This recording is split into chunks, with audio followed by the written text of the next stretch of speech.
Hello, this is Father David, here on August 2nd, 2024, day 2 of the Dormition fast. We're here in chapter 2, which goes into Ode 1 of the Paraklesis service. Now, ode, sometimes you'll hear, with regard to poetry, an ode to whatever the poem is about, whatever the poem is singing its praises of, And so this is Ode 1, and in a Paraklesis service or a canon to a saint in these prayer services, often there are a certain number of odes, and you'll see as you, pray through, if you have a book in front of you, you'll say Ode 1, Ode 3, there is an Ode 2. Usually it's not seen in canons for just the way that they've been abbreviated or used in churches. 4, 5, 6, 7, 8, 9. And this is Ode number 1. And so what Father David Smith does is he goes through the various troparia. These are just particular stanzas, right? Particular hymns or things that are sung to the Holy Mother of God. And in between these stanzas, in between these little paragraphs or troparia, we sing Most Holy Theotokos, save us. It is a refrain in between, all of it. And so this is, I'm just going to take one of them for this meditation, which says this: by many temptations am I distressed. In search of salvation, unto thee have I taken flight. O Mother of the Word and ever Virgin, from ordeals and afflictions, deliver me. So yesterday, in our first video, we talked about how the Mother of God saves us through her prayers and intercessions, through her saying yes to the archangel, through her role as being the one who keeps in her womb the eternal God. And this is oftentimes where we will sing in certain hymns that her womb has become more spacious than the heavens, And so what the heavens and the universe cannot contain, her womb did in fact contain.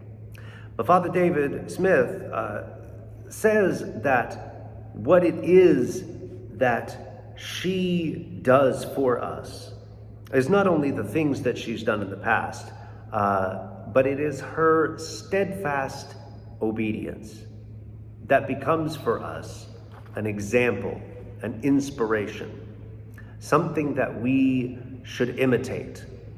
Someone who has given themselves over so completely to the will of God that for us, she can be the example of a life lived purely and lovingly and consistently for God. Father John Baer, who was, when I was in seminary at St. Vladimir Seminary, he was one of the deans there. And he, I believe at that time, perhaps a little bit afterwards, a book was put out of some of his sermons. It's a book called The Cross Stands While the World Turns. And, I believe I've said this, and it's likely in others of these videos, but it's such a wonderful little phrase that he preached on one of the feasts of Mary, of the Theotokos, saying that, to be a Christian is to be a little Christ. A follower of Jesus, this is to be a Christian, a little Christ. That's what Christian means. And yet he said, in order to be a little Christ, we must first be a little Mary. In that, Mary gives herself over, truly, spiritually in terms of the message of the angel, but also physically. She gives herself over to no man.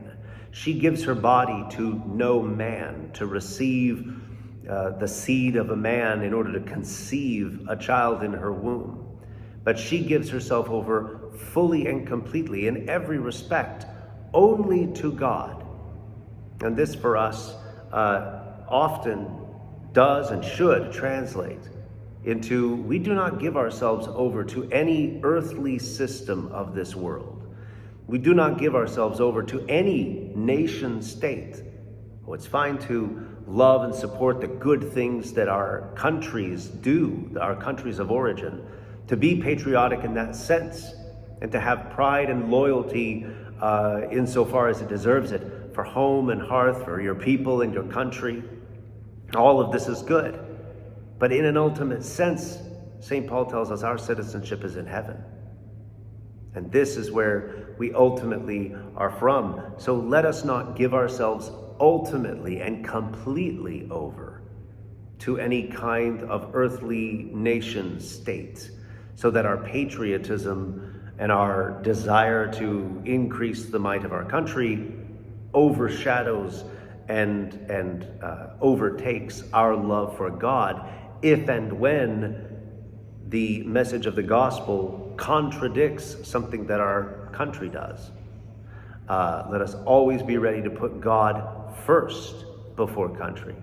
In the same way, political movements, political parties, so often people will now use a political party as the sine qua non, the absolute litmus test of whether something is good, bad, acceptable, unacceptable, where they take their news from, what they're going to be outraged about. They ultimately take it from, if they have a political leader that they particularly revere, or a political party that they particularly think that is a good barometer of what it means to be a good moral person, well, then that will quickly become an idol. This system of man, ultimately, an economic system, these same things that can serve to be a system of man, winds up becoming what we give ourselves over to. And ultimately what we see is that this young woman gives herself completely over to God, to his laws, to his ways, to his words. And this is the center of gravity around which her whole world, her whole understanding of reality turns. And so this question for us, what is our axis? What is it that we are giving ourselves over to? Can we be little Marys as we seek to be little Christs? That as she gives herself over to him, we then would follow in obedience her obedience. That she would lead us by her example to show us that a life lived, given over to God, is one that is blessed, is one that is cared for, is one that is regarded by God as holy and good.